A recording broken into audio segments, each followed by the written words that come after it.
Hoje aí vamos falar sobre o Apocalipse, né? Pelo fato de ser um tema assim mais interessante, eu fiz até uns slides aí para chamar a atenção de vocês, né? Mas é uma pena, né, irmãos, que não desperte tanta gente assim para vir aprender, debater, né? Comentar sobre isso, porque é um livro completamente diferente dos outros livros da Bíblia.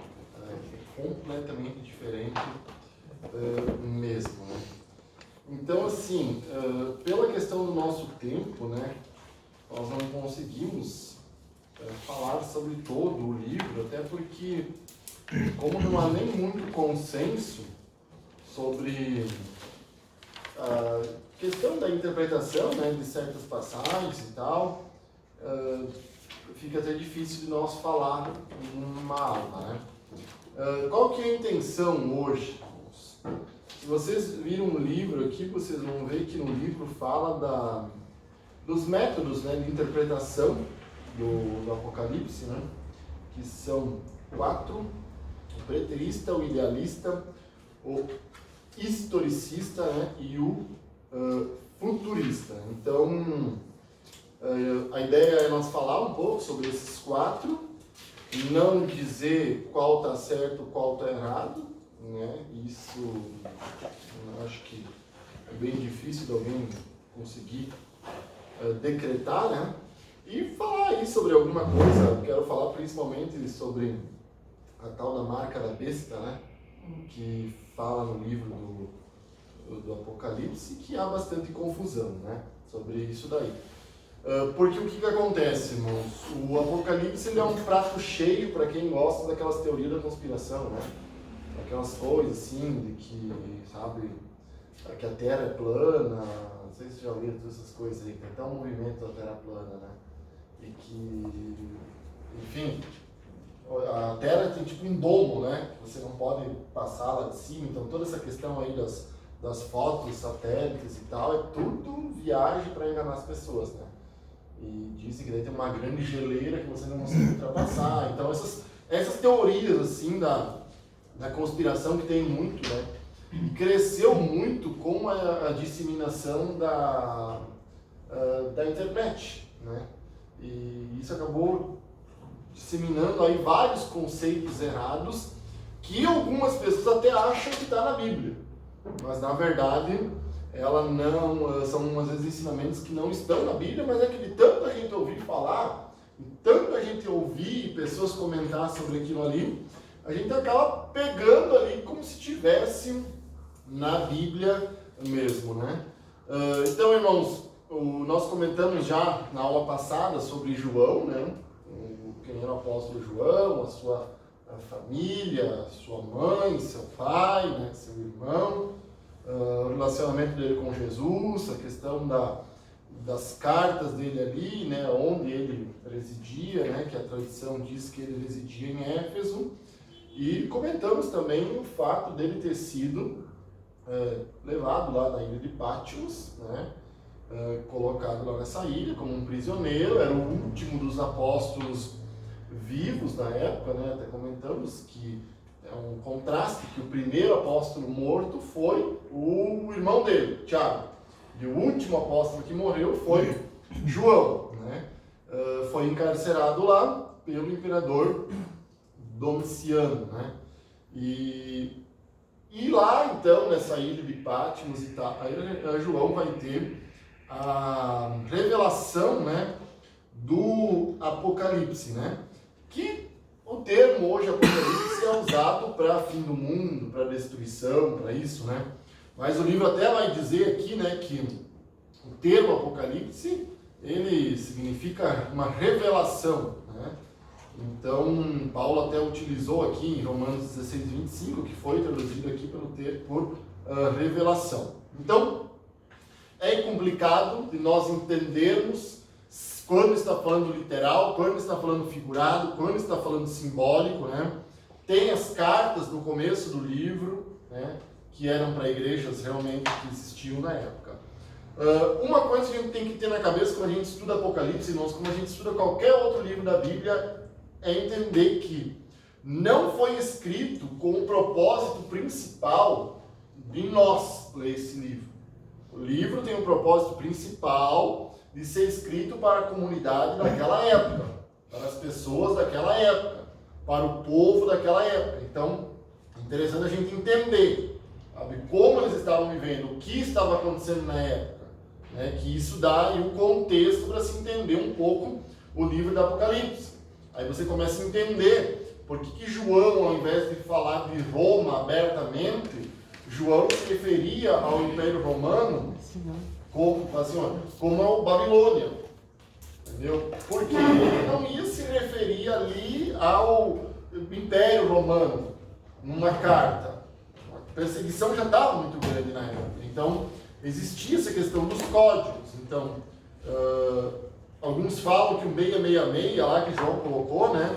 Depois a gente vai ver, era cada letra, né, tem um número, um negócio da cultura judaica, que esse 666 dá a numeração de Nero. Então lá, Nero, o imperador de Roma, já havia morrido nessa época aqui. Então, assim, existe muito essa questão de simbolismo, de códigos no Apocalipse, né? Mas a gente precisa entender que foi escrito para aquela época. Nós temos que nos colocar na cabeça dos judeus. Então, irmãos, eu peguei aqui, tem algumas coisas que eu quero passar para vocês aqui, trouxe uns videozinhos, algumas coisas aqui também. Então a gente vai ver de acordo com o que a gente conseguir aí com o nosso tempo, né? Irmãos, então, Domiciano, ele era imperador na época, e ele foi chamado do segundo Nero. Tamanha era a crueldade dele, sabe? Então, assim, nessa época começou a se utilizar muito as catacumbas para os cristãos fazerem cultos e tal. Então começou a se utilizar essa questão da gematria, que diz que era você falar o nome das pessoas em números. Era uma coisa da cultura judaica. Então, às vezes você encontrava lá o número 888, que era os valores do nome Jesus. Então, se encontrava escrito nas catacumbas lá, eu amo 888. Então, sabia que por ali existia um grupo de cristãos. Então, a perseguição ela foi muito ferrenha, irmãos. Ela foi assim, a ponto de João escrever aquelas 7 cartas lá dentro do livro do Apocalipse para aquelas igrejas da época, aonde tinham igrejas ali que estavam passando até fome, que era o caso de Esmirna, né, na pobreza de Esmirna. Outras estavam sendo extremamente perseguidas, né, a ponto de, assim, serem jogadas na prisão, enfim, lá que o carta fala. Então, esse imperador Domiciano, irmãos, que ele teve o famoso Nero, e teve um outro imperador famoso que foi Tito, né? Tito, na verdade, ele era filho de um outro imperador chamado Vespasiano. No ano 70 depois de Cristo, o imperador era o Vespasiano e Tito era o general do exército. Senhor. E esse general, Tito, foi o que destruiu Jerusalém, no ano 70 depois de Cristo. Então ele destrói Jerusalém e ele dispersa os judeus, porque acabou Jerusalém. Acabou o Estado judaico ali, né? E Israel vai ali voltar a ser um Estado só no ano de 1948. Então, nesse momento, destrói o Templo de Salomão, nunca mais foi reconstruído. Na verdade, nem era mais de Salomão, né? Salomão já havia sido destruído na Babilônia, mas enfim, o Templo de Deus. Então, depois de Tito, que a coisa já era complicada, assume Domiciano. Domiciano, irmãos, ele foi o primeiro imperador a obrigar as pessoas a adorarem a ele. Tá? Então aqui começa a cultura da adoração ao imperador. Lembra que vocês vão ver no livro de Atos ou ali na Bíblia Sagrada que assim, os imperadores romanos, eles não estavam muito aí para o cristianismo. Para eles era só mais uma religião. O problema era que os judeus tinham esse conflito com os cristãos. E aí, meus irmãos, o Império Romano, para eles, estava tudo certo. Tanto que ali em Atos eles não acham nada em Paulo e tal. E Paulo só vai ser morto depois com Nero, que aquilo a gente já falou várias vezes aqui, né? Por causa do incêndio em Roma. Mas aqui com esse imperador, irmãos, a coisa era complicada, sabe? Ele começou realmente a perseguir os cristãos, porque os cristãos, eles não adoravam o imperador. E você tinha que ir adorar o imperador uma vez a cada tanto tempo, alguns historiadores dizem cada 3 meses, outros dizem cada 1 mês, enfim. E você ganhava um certificado que você tinha oferecido um sacrifício ao imperador, um sacrifício de adoração ao imperador. E os cristãos, logicamente, disseram, não, isso aí a gente não faz. E aí a perseguição começou a rolar solta. E aí as igrejas foram sendo acabadas, destruídas e tal. E foi sobrando realmente só quem era fiel a Deus. Então aqui no livro até diz, né, que na igreja de Pérgamo um discípulo chamado Antipas foi morto. A igreja de Esmirna foi advertindo de que a perseguição alcançaria suas mortes. E que alguns poderiam ser levados à morte, né? E aí, outras coisas também que falam nas igrejas, né? Então, irmãos, ele reinou ali, né, de 81 a 96. Eu depois passo isso daí no grupo para quem quiser, né? Então, a perseguição, ela aconteceu por causa de basicamente 2 motivos. O primeiro deles era o fato de que esse novo imperador pretendia restaurar as glórias de Roma, seus cultos, suas divindades, seus costumes. Além disso, parte dessa política consistia na divinização do imperador. Portanto, quem se opusesse a essa mentalidade seria perseguido. Ademais, Domiciano amava a cobrança de impostos, conforme já vimos a política romana, era de que o império precisava dos impostos para manter a ordem. Quando Jerusalém foi destruída por Tito em 70 d.C., Roma passou a exigir que os fundos judaicos que eram enviados a esta cidade passassem a ser investidos em Roma. Judeus não compartilhavam dessa ideia e, como os cristãos judeus eram confundidos pelo império, desatou-se a perseguição. Domiciano reinou durante 7 anos em Roma e depois foi assassinado. Os cristãos gozaram de um período de paz após sua morte. No seu governo, João aparece exilado na ilha de Patmos, conforme vemos em Apocalipse. Então, depois disso, vem um outro imperador que até solta João. Então, nós temos que entendermos que, quando foi escrito Apocalipse, a situação era de extrema perseguição. E os cristãos, na época, eles jamais esperavam que Jesus iria demorar 2000 anos, ou seja lá quantos anos, para voltar. E isso é visível nas cartas de Paulo, fala assim, ó, nos evangelhos, em todos os livros da Bíblia, os cristãos esperavam a vinda de Cristo iminente. Quando Paulo fala em 1 Coríntios capítulo 15, 51, que nem todos nós vamos morrer. Quando Paulo fala em Tessalonicenses, nós que ficarmos vivos, eles falavam como se eles mesmos viriam, enxergariam a vinda de Cristo. E conforme a tribulação ia aumentando, as provas iam aumentando, eles enxergavam mais próximo ainda essa vinda de Cristo. Tanto que quando João começa a escrever Apocalipse, ele escreve, pode vir Apocalipse, as coisas que em breve hão de acontecer. Então, por mais que há diferença de interpretação do Apocalipse que a gente vai ver, mas uma coisa é que, pelo menos as escolas mais assim, digamos que bíblicas, né, tem algumas heréticas, elas concordam que o Apocalipse não foi tudo cumprido. Outros vão dizer que nada foi cumprido, outros vão dizer que uma parte foi cumprido, mas a grande maioria vai dizer que o Apocalipse não foi tudo cumprido. Mas na época eles imaginavam isso. Então, o livro de Apocalipse, irmãos, ele é escrito por João depois que ele sai de Patmos, né, como uma forma de consolo para as igrejas.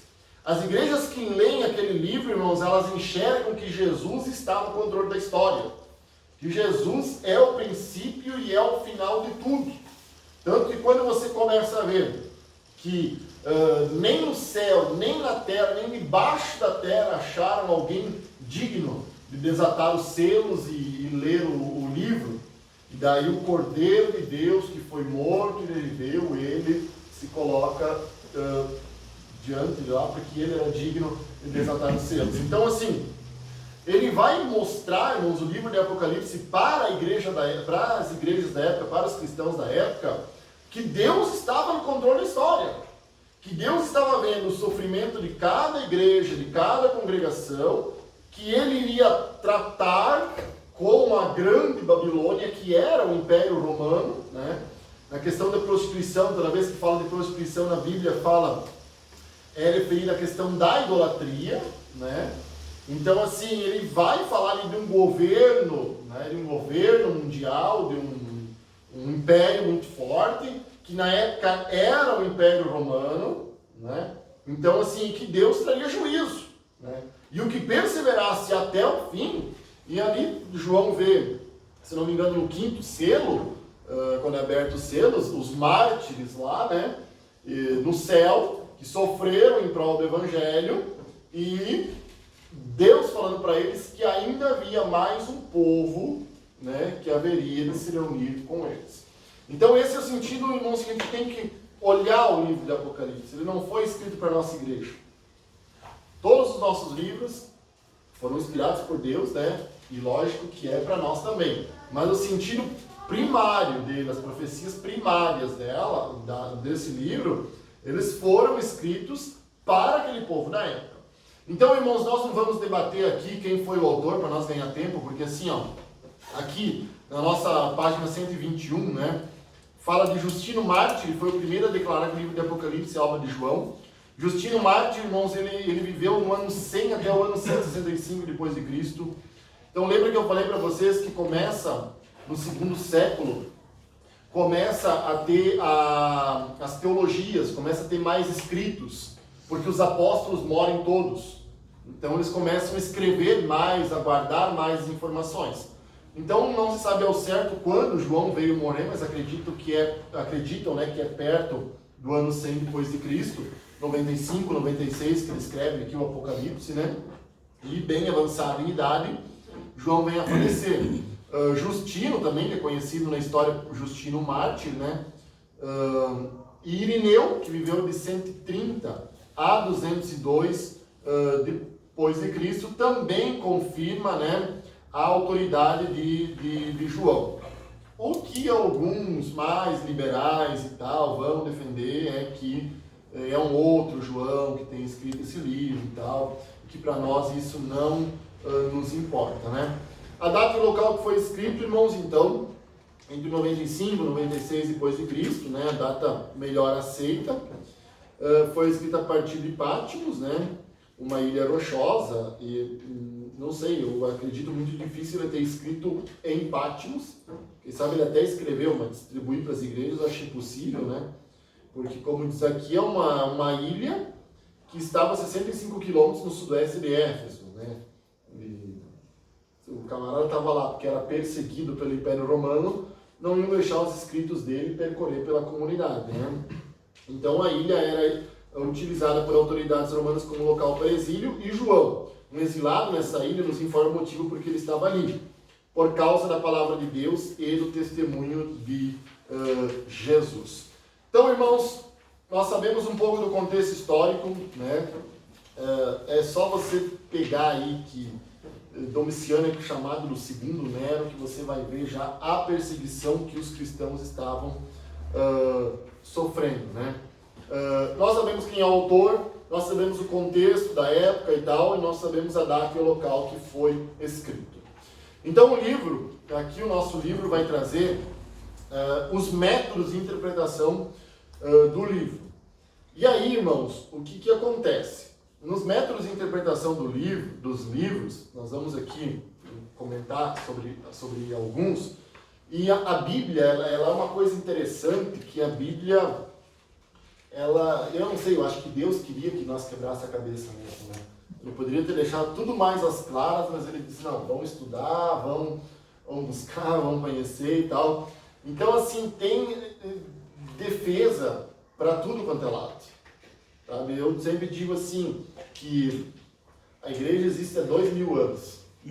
2000 anos, estamos aí no ano 2020, vamos botar que Jesus morreu no ano 30, então 2000 anos que a igreja existe. A igreja, depois que Jesus morreu, ali no Atos e tal, começa a igreja.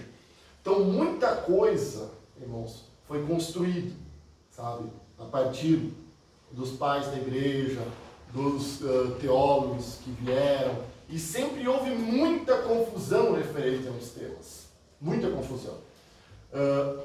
A igreja, antigamente, se reunia na questão da ceia, e você vê lá em Coríntios, ela era tipo um almoço, a ceia.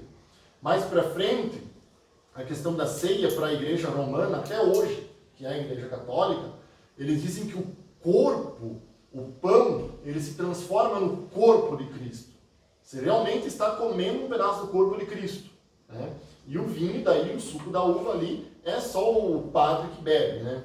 Alguém pode me corrigir aqui, porque eu ia na igreja católica quando eu era um piazinho. Mas era assim, pelo menos. Então, aí depois vem Lutero, e esse negócio do pão se transformar no corpo de Cristo, ele é chamado de transubstanciação. Aí vem Lutero e diz que não, que o pão não se transforma no corpo, mas ele tem partículas do corpo e não sei o quê. Então ele fala da consubstanciação. Aí depois vem outros teólogos e dizem que não tem nada a ver, que é só um símbolo do corpo de Cristo. Então o que eu quero dizer para vocês é que muita coisa foi debatida, muita coisa foi estudada ao longo desse tempo, né? Então aqui a gente fala da questão da salvação, como é o processo da salvação, a questão do batismo, meus irmãos. As igrejas pentecostais adotam o batismo por imersão, que é você pegar e uma pessoa e a Bíblia não fala como é, daí tem o batismo por efusão, tem o batismo por aspersão, enfim. E daí um vai começar a levantar essa tese aqui, outro vai começar a levantar aquela tese ali e tal. Aí, isso estou falando de igrejas evangélicas, tá? Não estou falando aqui de igrejas de seitas, nada disso, igrejas evangélicas. Então outras vão falar, irmãos, da questão do batismo, quando você batiza uma pessoa, só maior de idade, você batiza adolescente, você batiza criança.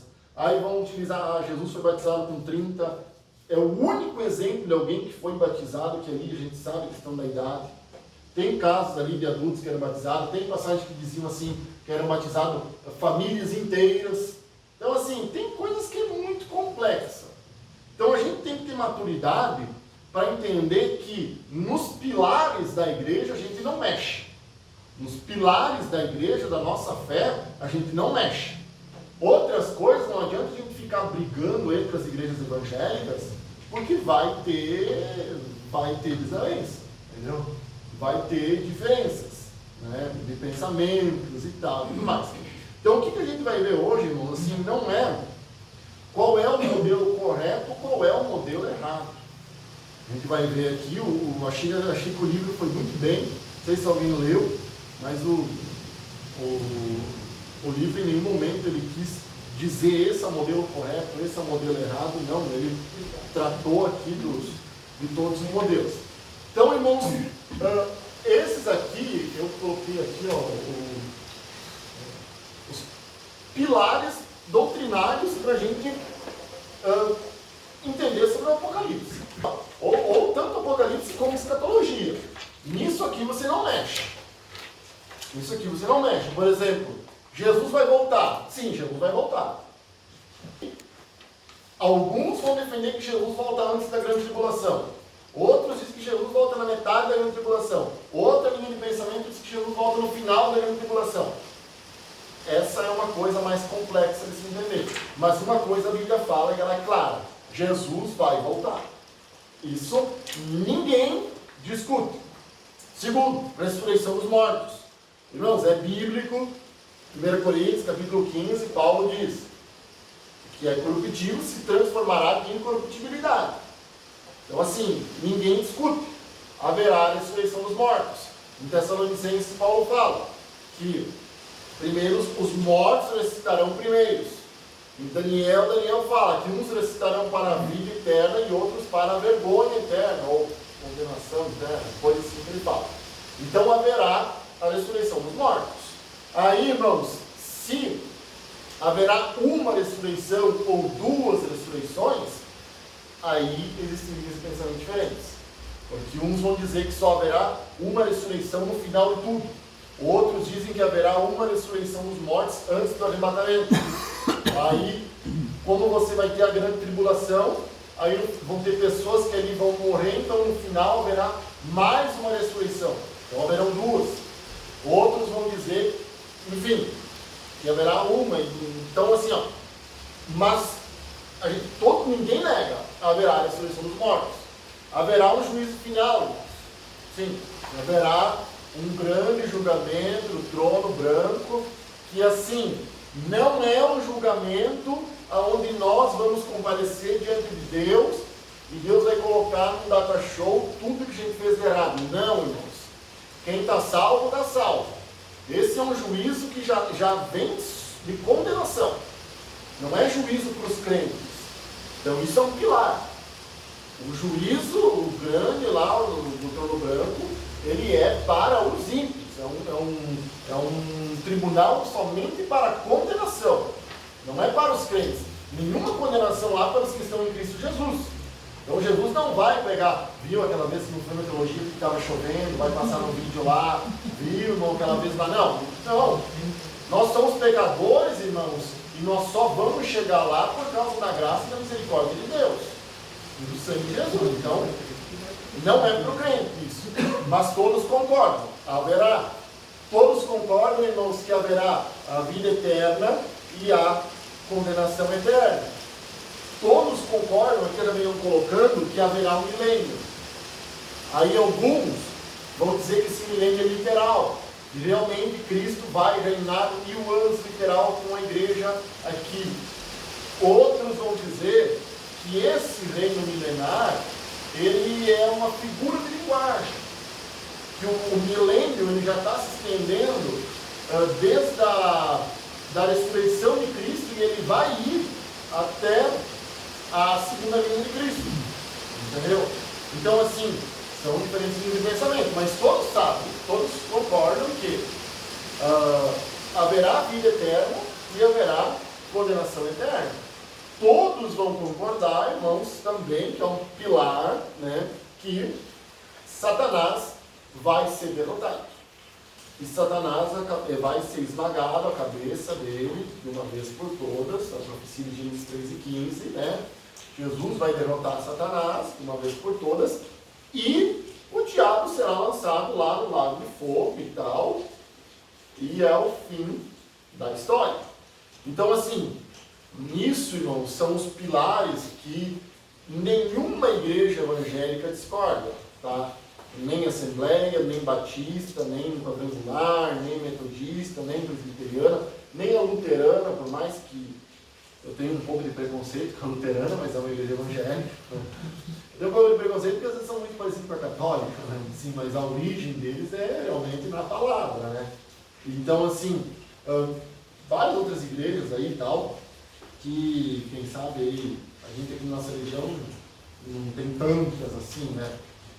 Que eu digo igrejas mais assim, tradicionais, de nome e tal. Mas todas elas vão concordar com isso daqui. Entendeu? Quem sabe você vai se lembrar de mais alguma coisa e tal.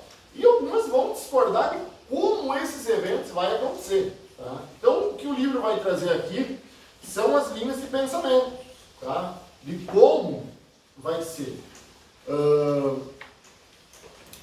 Irmãos, vocês aí vão falando aí, né? Se quiser comentar alguma coisa aí, vocês ajudem aí, né?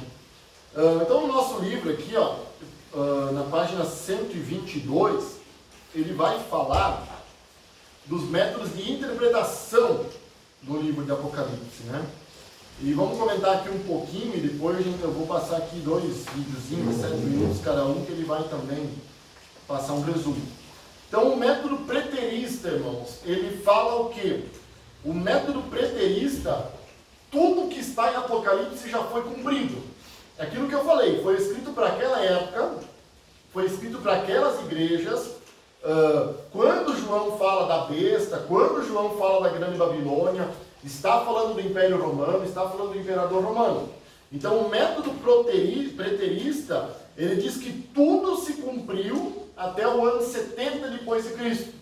Então eles até vão colocar Apocalipse não sendo escrito no ano 95, 96 depois de Cristo, mas eles colocam Apocalipse sendo escrito na faixa do ano 65 a 66 depois de Cristo.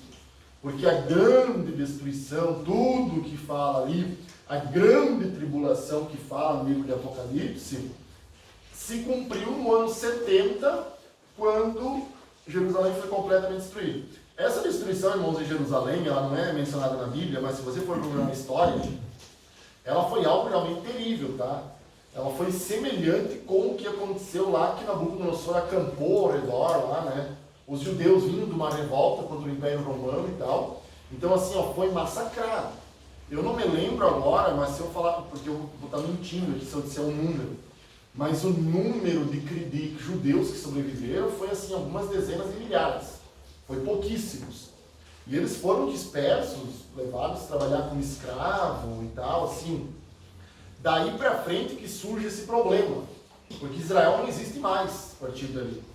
É por isso que houve aquele problema durante a história e hoje há essa disputa de território. Porque Israel deixou de existir a partir dali, não tem mais. Então ele acabou virando um povo nômade, né? Então a gente fala, destruição de Jerusalém, mas acabou com Jerusalém. Acabou com o templo, acabou com a linhagem sacerdotal, acabou com as festas, acabou com o sacrifício, acabou com tudo. Tanto que até hoje Israel não pratica mais nada disso daí, porque não tem o templo lá construído. Então o método preterista, ele vai dizer que tudo já foi cumprido no livro de Apocalipse, que não tem mais nada ali a se cumprir. Pelo menos não da forma literal. O método idealista, irmãos, ele vai aqui interpretar o livro de Apocalipse como tudo simbólico, tá? Então, tudo que está no livro de Apocalipse, ele descreve um quadro simbólico do conflito cósmico e espiritual entre o reino de Deus e os poderes satânicos. Então, assim, essas duas linhas de pensamento, elas não têm, assim, muitos defensores, elas não têm, assim, pessoas, teólogos muito famosos e tal, que defendem essa linha essas duas linhas de pensamento. Agora, as outras duas, que é os historicistas e os futuristas, elas são mais defendidas no meio evangélico, né? Você deve imaginar que a Assembleia de Deus se encaixa no método futurista, tá? Dentro do futurista ainda tem mais duas divisões. Então, os historicistas, irmãos, eles defendem o quê? Que Apocalipse era para aquela época, começou a se cumprir naquela época, mas nem tudo de Apocalipse se cumpriu. Então, tem muita coisa ali para se cumprir ao longo da história. Então, algumas profecias se cumpriram, né? E outras não. Até, irmãos, o século XIX, 1800 a 1900 é século XIX, né? Tem essa confusão aí, né? Até o século XIX, esse era o método de interpretação do Apocalipse mais disseminado, mais famoso. A partir do século XIX, começa a haver uma mudança e o método futurista, ele passa a ser o método mais, assim, defendido, né? Aqui no método do historicista, nós vamos ter, por exemplo, Martinho Lutero, né? Martinho Lutero, ali, que é famoso pela reforma protestante, Calvino e tal, que defendia esse método aqui do historicista, né? E o método futurista, o método historicista, irmãos, ele não acredita que a igreja vai ser arrebatada antes da tribulação, tá? Então ele acredita que a tribulação vai ocorrer, alguns acreditam 7 anos literais, outros não, porque o Apocalipse ele tem um jogo de números, né? São 7 igrejas, 7 selos, 7 taças, 7 trombetas, tem 24 anciões, enfim, até nos 144 mil selados é 12 de cada tribo, 12 vezes 12, enfim, é muito jogo de números e tal em Apocalipse. Então, alguns acreditam no período literal, 7 anos, outros que não, né? Se interpretar as 70 semanas de Daniel, que a gente está na semana 69, né? 69ª semana, que é desde que Jesus morreu e ressuscitou até agora. E é uma semana que ela não tem um período definido de tempo. Então se interpreta essa semana de uma forma figurada.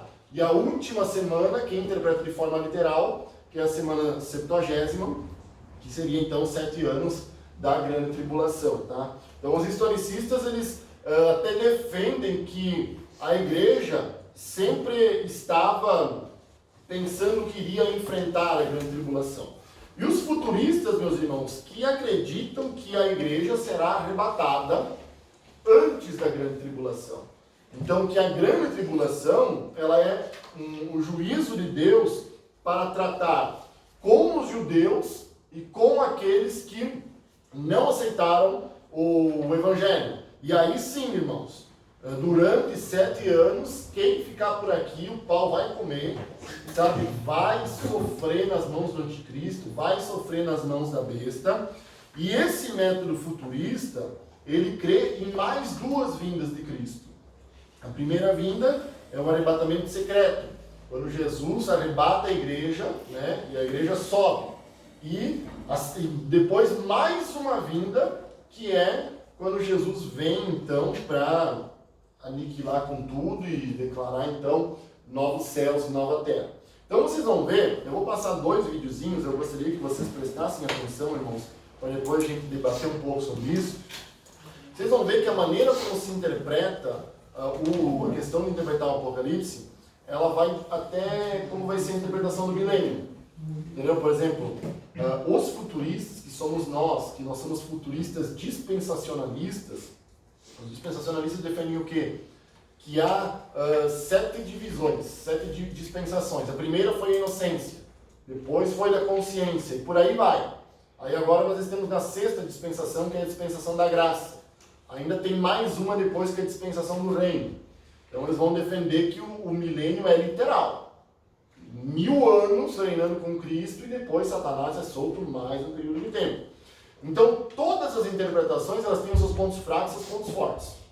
Um ponto fraco dos dispensacionalistas é que igreja e Israel são 2 povos distintos. Jesus trata com a igreja agora, mas no futuro vai voltar a tratar com Israel. Os historicistas defendem que não. Israel foi o povo escolhido de Deus, mas está bem claro no livro de João que Jesus veio para os seus, mas os seus não o receberam. Então acabou.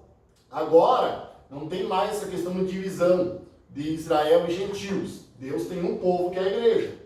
Entende? Então essa é a divisão de pensamentos. Por isso que você não vai ver em igrejas históricas, por exemplo, uma igreja, aquelas batistas reformadas, mais antigas, presbiterianas, você não vai ver bandeira de Israel, essas coisas, porque para eles Israel, Argentina, Paraguai é um país. A igreja é o povo de Deus. Um judeu não tem nada de diferente de um cristão, de um brasileiro. Então não tem aquela mística assim sobre Israel. Então são as diferenças de interpretação, né? Passar aqui. Olá pessoal, Peraí, isso aqui. Olá pessoal, meu nome é Thiago Dias, do canal Graça e Conhecimento. Hoje vamos